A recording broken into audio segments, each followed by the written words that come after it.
Mayong udto kanatong tanan. Hearing the words of Jesus in our gospel today would lead us to the very anguish of the heart of our Lord. Nga dako kayo ang iyahang pagmahay ug bakaha ang iyang pangindahay ug ang iyahang paglantaw sa mga tao nga they have been given everything already for them to encounter Him, and yet they refuse to believe. And not only that, not only refusing to believe, that they are constantly asking for more signs. Nga ingon sila nga tagahimig mga sinyal aron yun mi mutuo nga ikaw gayud ang Mesiyas. The Lord opposes this not because of the fact that they are asking signs. Well, in fact, in our life, signs are very important, and we live our life with signs. It offers us order, it offers us information and knowledge, and maybe perhaps signs are very vital, that they are life-saving realities. No? Kay kung di ta mo patuo sa puwa diha sa traffic, kunya mo dagan lang gihapon tao, it's either makaigo ta or kitay maigo, makaigo ta or kitay maigo, no? Then therefore, it is a matter of life and death. And yet here, more than the asking of signs, but it is the heart that seeks for sign. That what the Lord is seeing with anguish in His heart, nga nang hinayang siya nga gihatag na nako ang tanan apan you still refuse to believe, and you are still asking for more signs. For they don't want to believe that the Messiah is Jesus, that the Messiah is just coming from a poor family in Nazareth, from a carpenter father and a housewife mother. They would not take it that the Messiah has no political power. They could not take it that the Messiah has no army of His own to topple down the enemy, the Roman Empire, and to set freedom to the people of Israel. They continue to resist to believe. They continue to close their hearts. And therefore, by their asking signs, it is just a manifestation of their contempt against God, against Jesus.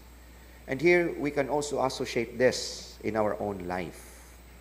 Well, in fact, in our relationships with the Lord, we want really to be assured. No? Sama ni sa mga panginahanglan nga tawhanon, assurance. No?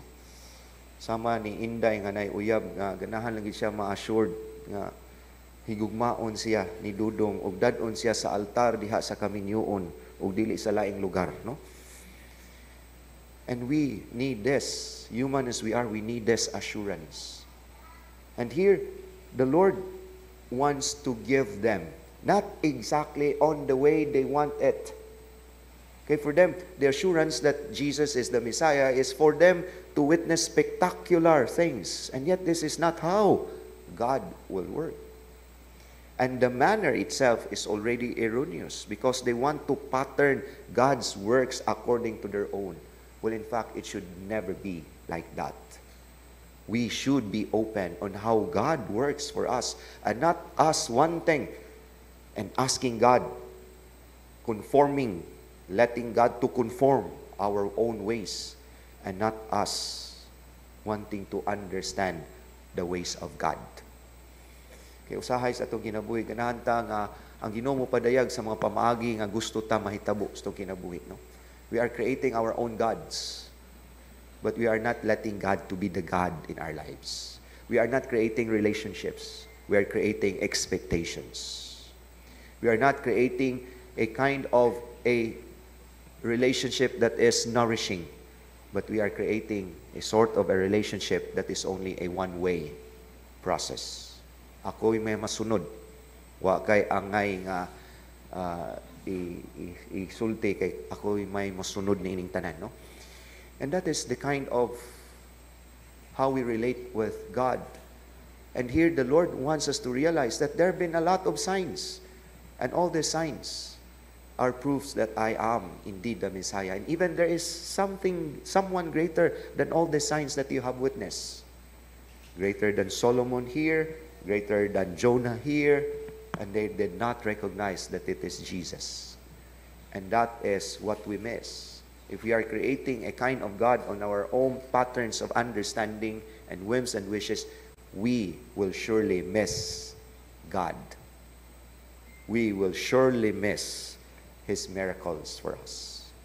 And that is why the right attitude is not by asking signs, but the disposition of the heart. That is trusting, that is open, letting God to reveal Himself to us in so many ways, in whatever ways God can, and not conforming our own ways to how God would do things for us. And that is how we are supposed to come to know God.